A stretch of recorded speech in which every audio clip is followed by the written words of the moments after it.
used to be upsets. Nowadays, it's not even an upset anymore when he beats pro players, and so looking forward to see what he can do. And honestly, in general, one thing that to me is so cool is to see how these players from our qualifiers do up against pros, up against high-profile players, because a lot of times we don't know where these people's backgrounds are, where they come from, how long they've been playing for, but they, unknown talents always showing up week after week, and that's one thing that I always like watching. Yeah, I love the qualifiers coming in because they get a chance to really showcase their skills. Speaking of which, Dietrich and Rush, like I mentioned, Piyush, Kylix, those were qualifier teams from the past, and they're still competing in our tournaments. We have quite a few tonight. Just listing off a few. Stena, Razia had a chance to watch them. Qualifier round 1 winners, Sampa, Gunblast, Reliable, Henry, and Mihilas and Bronos are going to be playing tonight as well. All coming in, and guys, it's all free to compete. If you guys want a chance to compete yourself, ! Qualifier in the chat, and you'll be up to date on how to do that. But here we are. We're dropping in, and I'm excited. Brett Phillips on your screen, a player, baseball player for the Kansas City Royals.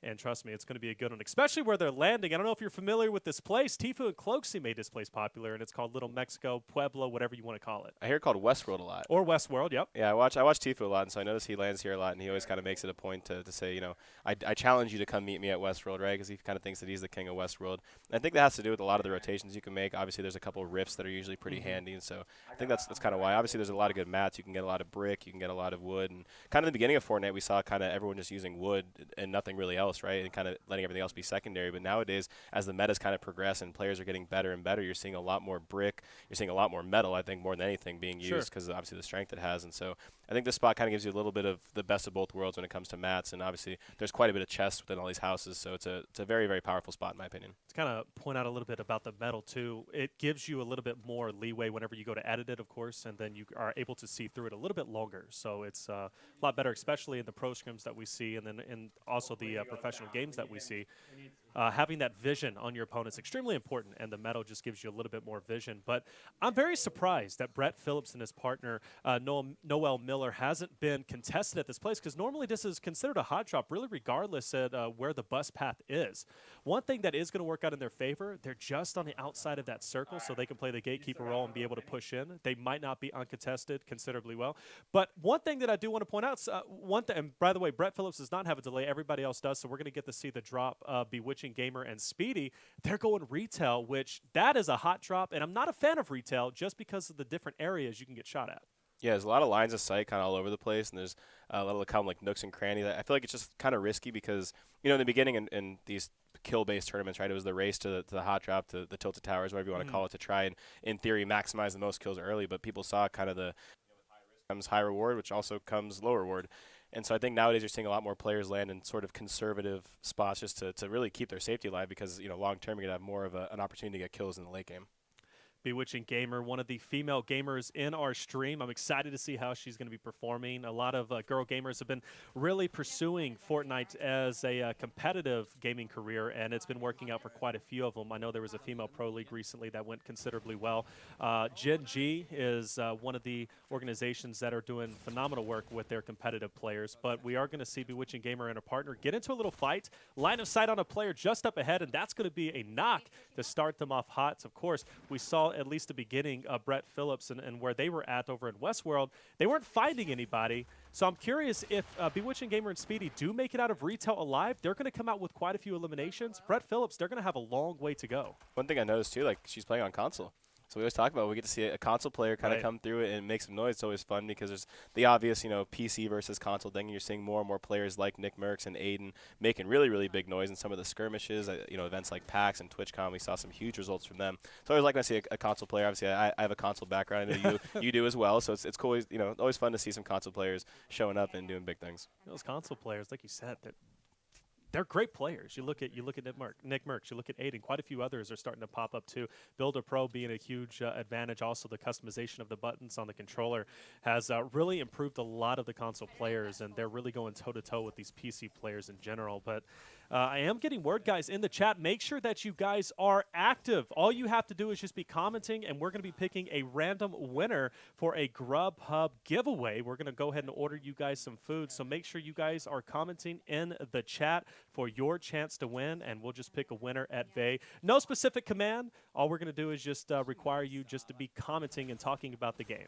Who is hungry? That's what I want to know. I'm telling you, I'm hungry. I'm hoping we'll be getting some food later on. Me too. No, it's always fun when you score a free meal, right? Yeah, absolutely, absolutely. Well, slowing it down just a little bit. BewitchingGamer Speedy have kind of worked their way over to Trailer Park as, you know, they got one elimination, not too bad, but not the strongest of starts, especially if you start thinking about them dropping retail, which is considered a hot drop.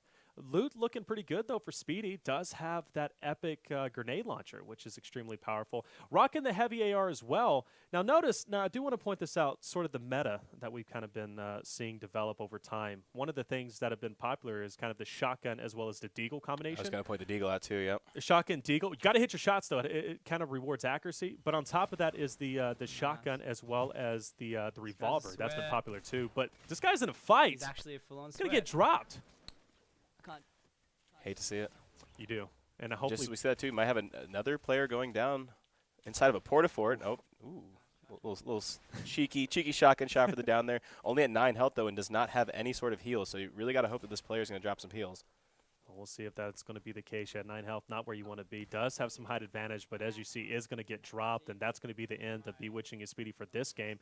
But not to, oh, she's getting danced on. How disrespectful. Oh, no. Not, you know, and that person only probably has 1 elimination. But with that being said, they're going to finish at 3 eliminations. Not too bad considering the fact that Brett Phillips, NoelMiller have yet to find anybody. They're both sitting at 0 eliminations themselves, so they've got a little bit of leeway in terms of going into round number 2, depending on how the engagements are going to go down.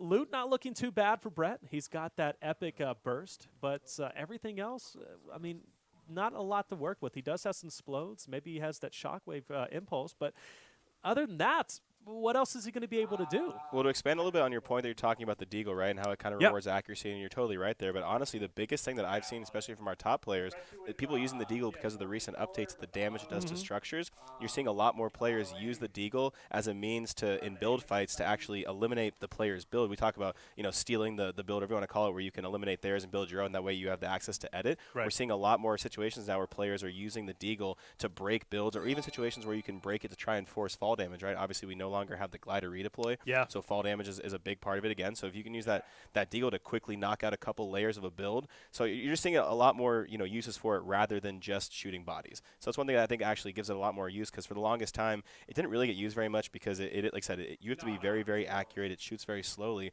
But now for it to have another, I guess, really, really important use there, you're seeing it a lot more, especially from our top players. And also another thing, too, there's no cooldown time, too. You know, with double pump, obviously there's a cooldown now. There used to not be, but now you can instantly switch over to a high-hitting weapon and obviously knock your player. But it does reward accuracy. Well, we're pushing into fatal fields at this point. Brett Phillips on your screen, you notice, of course, they're a little bit delayed. Brett Phillips has no delay, but, of course, his partner does. So you'll see some contrasting styles. But it's good because we'll get to see a replay of the action of what happens. But Fatal's an interesting area. Obviously, you have the cornfields that blocks a lot of your vision. But more importantly, though, there's a lot of different angles you can kind of get taken out. But it's a great transfer point. The circle is collapsing down. This has been a fast lobby. There's only 26 players remaining, 24 engagements that they can potentially get. But the team that they're going against laying down some heavy firepower. Not sure if there's a turret shooting at them. I don't think there is, but there is going to be a player just in front of them. We'll see if he'll be able to get this elimination. Great defensive building overall, pushing over to his right.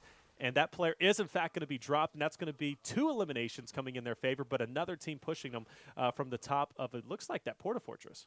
Yeah, and Brett Phillips has the slurp juice too, so he seems pretty kitted up. Obviously, his health, just as I say that, his health dropped almost in half.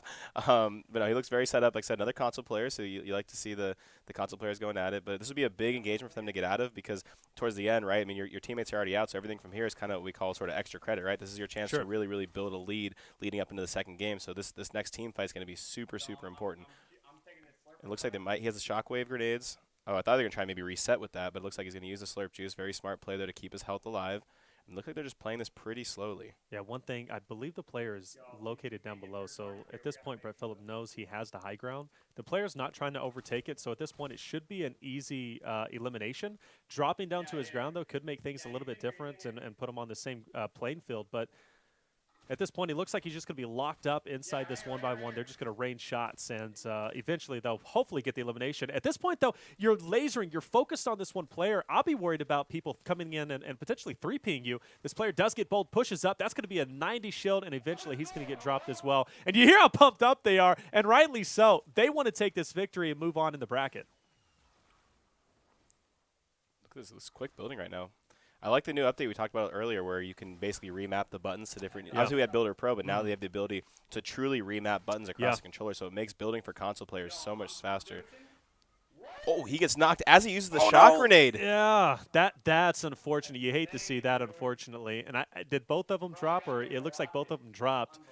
That's really unfortunate. And you know, the biggest thing, too, he finally started getting a little bit of an inventory. We saw an epic compact SMG coming into his inventory as well. But before, he was only rocking the epic burst as well as a shotgun, plus maybe some splodes and a shockwave grenade, but he didn't have much. Was that one player that they were fighting? It looked like they were just kind of both focusing on one player. I think it was just one player at that point. Okay, because, I mean, it got to the point where they found him, right? He was shooting the build over, and the guy was obviously keep rebuilding. So at that point, I feel like his teammate needs to come behind him on the other side, and they need to basically just 2v1 him, in console games we call it going wide, but you know, go wide on him, right, and just make his life difficult. So they really, like I said, that engagement was so important to them leading into the late game. So unfortunate for them, but if you're their opponents, you're kind of looking at that like, all right, we're only down 2 now. This is a good opportunity to really take it back because in the kill-based format, I mean, 2 kills is nothing, right?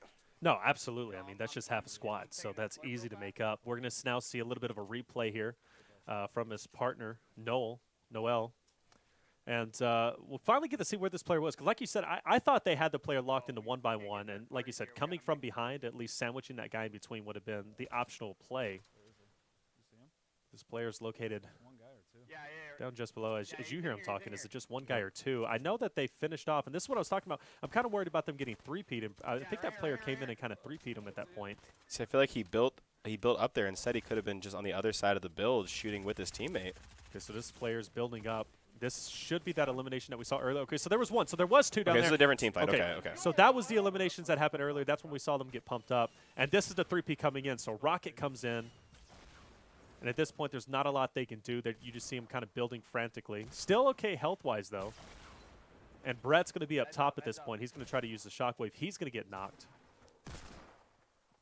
And this is unfortunate. He tries to push out. Unfortunately, can't get out, though. You see him trying to edit out. Oh, so it looked like he had some sort of issue with his build edit. Okay. Yeah, so and that makes sense. I know there's been some issues overall, but not too bad. Yeah, but like you said, 4-2, it does give you some leeway, a little bit of extra padding. Not much, though, honestly. Not much, yeah. Especially when they're playing squads, right? Like one team wipe, that thing is gone, and you have the lead now. So to me, it's not tied, but it's pretty close. Yeah. That was a slow game, though, honestly. We didn't see that many kills coming. I think both teams played it fairly conservative. We did see, I think it was a retail drop, which is sort of risky, but even then they played it pretty slow. I think they only came out of it with maybe 2 kills. So I'm looking to see a little more aggression this next game, and I think whatever team does show a little more aggression is going to be the one that comes out on top. You know, I'm kind of curious. Normally we see Shifty. I know last tournament last week, Shifty was one of the drops to see, especially Ninja and Nick A30 were going there. Reason being is because of the rotations. You have a lot of different rotations, whether it be greasy, going tilted. You can even go salty. It's within the same walking distance, I believe, from Shifty to tilted. But one of the things is we didn't see that. We did see retail. Unfortunately, they took a lot of damage. BewitchingGamer and Speedy, they had to push out. So that's why they kind of pushed out, because they got in a little engagement they weren't kind of comfortable with. But one thing is for sure, though, Phillips, Noel, they do have to get a little bit more aggressive, like you said. So I want to kind of see a hotter drop for them. But also, I don't want them to switch up too much where they don't play their game and maybe kind of lose it. But I think we'll start again off with Brett Phillips. Looks like he's going much the same area, yeah. Yeah, I mean, don't fix what isn't broken, right? They've been going there getting a lot of good loot. They came out actually super kitted up. We talked about how much kind of ammo they had and how, what kind of weapons they had. So I wonder if they're going to get contested this time, because last time it didn't seem like that contested at all. And I guess part of that's based on the battle bus, really. But let's see how they kind of fare the second time around. Let's see what's going to happen. Like I said, there's typically a lot of people in this area.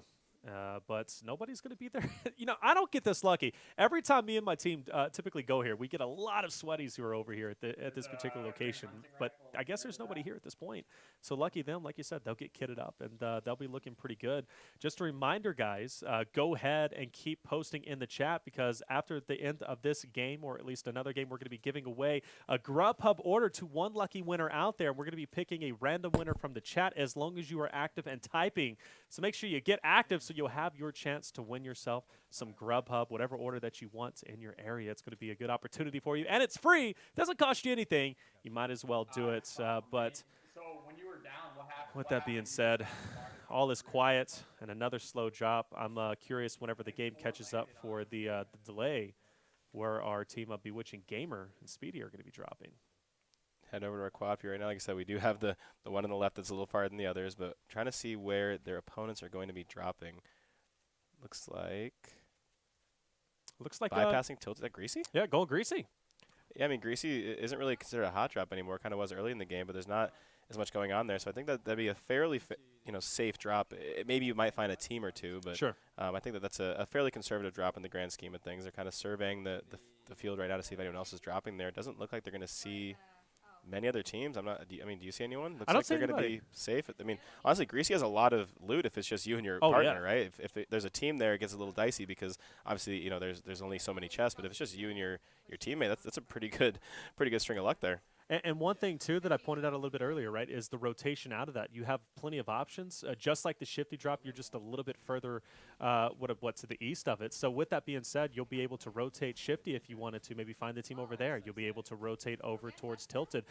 Maybe even soccer field if you want to play it a little bit slower and find the team there. But it gives you some options. They're going to get kitted up. There's a couple of vending machines here, too. Maybe it's going to have some good loot, especially if they're epic. So they'll be sitting pretty, especially if they're matching the tempo of Brett Phillips and Noel. So that's going to work out for them, at least during this game. So we might have a long game here. And we have BewitchingGamer with the balloons. Last time I was on here, it was right when the balloons kind of just got introduced, and so we get to see quite a bit of balloon plays. Obviously, the drops were a little higher, so definitely looking to see some big balloon plays here as she hops on board with the, looks like scoped AR.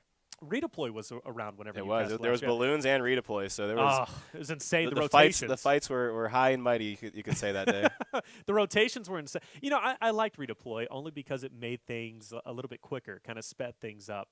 And for me, I was kind of a fan of it. Some people weren't, but I enjoyed it. I enjoyed it quite a bit. For me, like the initial shock value of when it got put in, right? Because you obviously play games like Soaring 50s and other game types where it seemed like a novelty, right? So when that gets added at first, there's like the big shock of like, wait. Yeah. Like you're putting that in the regular game, like what are you doing, right? And the more you play with it and the more you become accustomed to it, now when it's taken away and you're back to having so much less mobility, it's kind of like, oh man, I kind of like that now, right? So I think a big portion of the community actually kind of went from being, mad at first to actually really, really liking the change, and then sort of, it's kind of seen mixed reviews since they've taken it out. But that's kind of, we talk about this, week in and week out, the amount of things that Epic is changing on a weekly basis to try and make the best product possible, keep the product fresh. And so by any means, I wouldn't rule out them bringing it back in the future. I think they're going to maybe go back to the lab, do some testing, or maybe find different ways to balance it out. There's a lot of suggestions given of ways that maybe you can, put it back in one day, but maybe put certain cooldowns on, or just different ways to make it a little less overpowered. So, again, like you can't say enough about what Epic does to keep this game fresh and fun for the community. Absolutely. And guys, if you're just joining us, the Legion Sunday Showdown is sponsored by Lenovo Legion. Lenovo offers a series of gaming desktops, laptops, and cubes with unmatched performance and clean purpose-built designs available at lenovo.com/Legion. Lenovo Legion, stylish on the outside, savage on the inside. They are great laptops to use, great computers in general. And if you're a traveler especially, you can play your games on the go. But an engagement here from Brett Phillips, player just up ahead. One thing that I'd always love to see, especially if I'm in an engagement, is this player trying to build up and take the high ground. In this case, this player is not, so it should be an easy elimination depending on how he builds. And I got to tell you, Brett Phillips really translates well from the baseball field over to the Fortnite grounds. You can always tell when someone's a good builder when they have the ability to place like the platform, ramp, wall all basically at the same time, right? Kind of like the quick building. And so, again, he's on a controller too, so I certainly couldn't do that on a controller. I struggle to do it on a PC. Just as we said with the heavy shotgun, gets the first down. Teammate comes in, missing a lot of shots, almost gets the down. Looking for his teammate to maybe come in and pick that up. Hopefully he does not get thirsted here. His teammate behind. Does come in. Noel to the rescue. What's he going to do? Well, he builds just over top of him. We're trying to see it from a 3P perspective. Turn, Brett, turn. And from the bottom of the screen, it does look like he has to clean up. Great play by Noel, but there also someone I think is still down. That might have been a separate team. Do you see that? Yeah, I do see that. Now, he might have just got the full elim on at least one of the players on this team. Stay in the water. No, he gets thirsted, so he's going to go down, but his teammate's still up. And, of course, we'll have to see his perspective just a little bit. But there it is, as it looks like he is going to get the cleanup. Not too bad. So he's going to have, 4 eliminations total overall. They came in with the lead, too. I believe the score was 4-2, so they're not looking too bad. they're looking pretty solid off that rotation. A lot stronger start than the last game. Yeah, and we're seeing so far Bewitching and Speedy with a combined, I think it still says 0 kills. So for them, obviously they came into this with a little bit of a deficit. We talked about how it was so, such an insignificant deficit. The game is totally still within reach. And obviously, with 42 remaining in the lobby, it is. But I do need to see a little more aggression out of them, as they can see on the bottom of their screen too. Brett Phillips and Noel are getting kills. And so they really, like I said, there's going to come to a point where it becomes almost mathematically impossible. Yeah. So I really need to see them get aggressive, get some team fights, force some action. Because obviously you can see their kits are actually pretty good, right? So they have enough, I think, to get by. They just need to actually make moves and actually seek out opponents, because before they know it, it could be out of reach. We talked about Greasy being unlooted because no one was going to be there, right? A lot of teams, when they're still looting it. That's the problem. Is a lot of teams be like, oh, this place is unlooted. So what do? They'll just camp it up and they'll sit here and they'll just keep looting when they're, like you said, their inventory is perfectly fine. Look at their mats: 800 wood, 200 brick, steel. They have purple AR, heavy shotgun, all the heals in the world, a launch pad, a blue sub. I mean, that's a great kit, right? Perfectly Especially fine. when you're playing the kind of the pub stop format, right? You gotta move, you gotta go. You have to. There's eliminations to be had. Yeah, rotations are critical. Getting your eliminations when you can, absolutely crucial. Even if you don't hot drop, your rotations are very important. So at this point, they should have already been gone and trying to find those people. Now we're finally going to get to see this replay. This was when Brett was dropped. You're going to see him over in the river. And this was the person that he got the full elimination. I know you were asking about that. But, of course, we know there's still one player left. And, unfortunately, he's going to get the full elim on Brett there. But I believe he is, in fact, going to get revenge. Unlucky. You hate to see it. And a lot of players in that situation, the reason why they go for the full elim, knowing it's not going to be beneficial for them, is, well, A, they're trying to get mats, but B, they know that they're probably not going to get any more eliminations. My team's already been eliminated at this point. I might as well get one full elim for myself before I exit the game. I'll be honest. When I'm in that situation at home, it's ruined their game, right? I mean, obviously you don't know if they're in any kind of match, right? A cash out match, a tournament, whatever it may be. But for me, the mentality is like, all right, like I'm dead, like ruin that guy's game too. Absolutely. I'm not going out alone. So I think that's we might have seen that there a little bit, which cynical, but the worst thing is when you don't fully eliminate somebody else when you're going against a squad to be polite, but as soon as you get knocked, that team comes through and then fully eliminates you. Right. It's like you said, the disrespect is so real. But that's kind of part of BR games, right? The element of getting third partied, or the element of you're kind of to the mercy of the other 100 players in the map and what their decision making and how the stars kind of align to find each other on the map. That's the thing about these tournaments. The RNG weighs really heavy. And let it be known, it is no longer Halloween, but those rocks, we're still calling them spooky season. I talked to Landon about that. I was here with the shadow stones. That is still spooky season. Okay. Let that be known. You know what? I'll take it. What do you think about the zombies, by the way, when they were around a little while back? I think when it had its own dedicated mode, I like that a lot better. I wasn't a huge fan of it being in the direct game, but I thought it was really fun because obviously it was a different way to get mats, to try to get health, to get weapons, and so what was fun to me actually is the element of late game, especially when there's so few people and your audio is so important, and so when you think someone's below you, think someone's coming behind you, shooting your build, whatever it is, but it's a zombie like eating up your build, so you had to oh my god, and you start defensively building, but it's like a group of zombies coming up behind you. That was always a fun part for me, but like I said, it's cool what they do. Yeah. Obviously, I can't wait till Christmas rolls around. Right, we're super close to Christmas. What they're gonna do? Obviously, I have this big pipe dream that they're gonna just cover the entire map in snow. I would love that. And Christmas lights, and it's gonna be all glorious. Who knows what they're gonna do? Obviously, every time we think that we know what they're gonna do, they come out with something that blows our mind. Right? We had the event with the butterfly with the rifts and everything. I mean, nothing. Every time you think you know something with Epic, they come out with something totally big. And so I'm excited for the next kind of wave of that with the holiday season. It's funny you bring that up. I had the opportunity to give a speech to a 4th grade class not too long ago, and they were right with you. They were like, I think they thought I was a developer, but they were like, when are you guys going to be introducing snow to the map? But let's take a little break on that. An engagement has happened. Speedy has been dropped, and now we got to see his teammate BewitchingGamer go big. RPG down. That's going to be the full elimination on that player down below. Another RPG. This could connect. I think she's a down still too. What, down below? I think there was a down. She downed someone with a shotgun. Okay. This is gonna be a big swing right now because this is a potential of maybe 3 to 4 kills, and we're getting later and later. Right, 24 remaining. Noel is still alive, so there's a huge opportunity for Bewitched to kind of catch up with their deficit. That's not it. You don't use balloons Look at to get away. Look at that AR shot. That was beamed. You know, that's the thing about those heavy ARs. I mean, they are incredibly powerful, but the bloom on them is insane. It's a very high-skilled pace weapon. You got to tap it. You got to you have to tap it. Tap it in. Just tap it in. It's exactly what you have to do. And if you don't, the bloom is just going to get you every single time. But I believe that's 2 eliminations so far. Like you said, one play. What are these these players are just doing everything in their power to try and get away? They heard me talk about the balloons. I wanted to see balloon plays, and I am getting them. But that ain't it, Chief. You don't use balloons to just get away like that. You know, you're right. That the Chief called, and that he said that is not it. Again, the balloons, the aggression. The aggression, the speed, the momentum, pushing forward, trying to get this elimination. I'll be honest with you. After just looking at this no skin do this, I'm pushing. I'm pushing with everything. Unless this player is this a no skin now pushing up, trying to get the high ground? It's Tifu. It's Tifu in disguise. It's Tifu just messing with everybody. This is actually pretty awesome. This is a new player. Oh, no! Oh, and you know what happened there? So she tried to build over top. Unfortunately, she built a ramp above her, and that launched her. That's one of the things that got Myth from fall damage at least a while back. I believe they're in the Ninja tournament. But finally, she's going to be able to recover and get 3 eliminations. Now, notice Speedy did, in fact, get thirsted. So it's a 1v1 situation between BewitchingGamer and NoelMiller. So this is big. They came in with a deficit. We know at this point they have around, 8 eliminations, maybe even a little bit. Nope, still around 8 eliminations. I think they're down 3 right now. So I think they are too, because she got 3.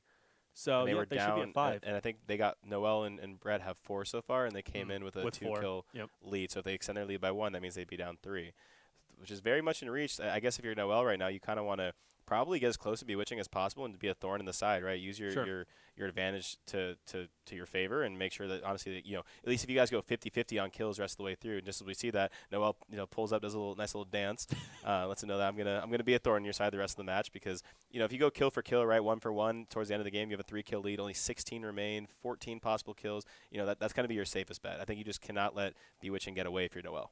Well, we have a chicken versus a patriotic bear. Only in Fortnite would you be able to see this.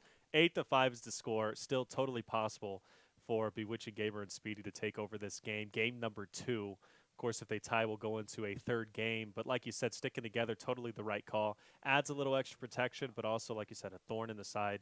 See how that's going to pay off. This team, though, is going to be just ahead. She's going to ding some shots. See, that's what I was talking about, the bloom. She was, as far as she knew, the reticle was directly on that player. But the heavy AR is very unforgiving in terms of the bloom. But this Ragnarok is not going to be building up. And you notice that NoelMiller, he gets the down, right? She chipped off a couple of damage. But now there's going to be players pushing. So now she's in a difficult situation. You got players who built up on top of the hill just below her, and you have 2 players pushing from up front. RPGs are coming in. At this point, NoelMiller could actually be the savior for her, depending on how she plays this. Good trap placement. Honestly, if you're Noel, I think you just need to sit back and kind of do what you're doing and just pepper shots in there, right? You got to make your opponent do all the work, and you have the lead, right? So your life is way more important. But yeah, we're seeing Bewitching get hit from all angles right now, doing a great job defensively building. But I mean, the problem is, not only does she have to stay alive, she has to rack up kills quickly, and does a great job with the RPG. They're making noise. Gets shot down herself though. This is not looking good. There's people everywhere, and they are all shooting at her. And you see Noel in the bottom right of your screen, right, just being a thorn in the side, just chilling back, hitting shot here, shot there, because he's the one sitting pretty, right? He's the one with the lead. Shot.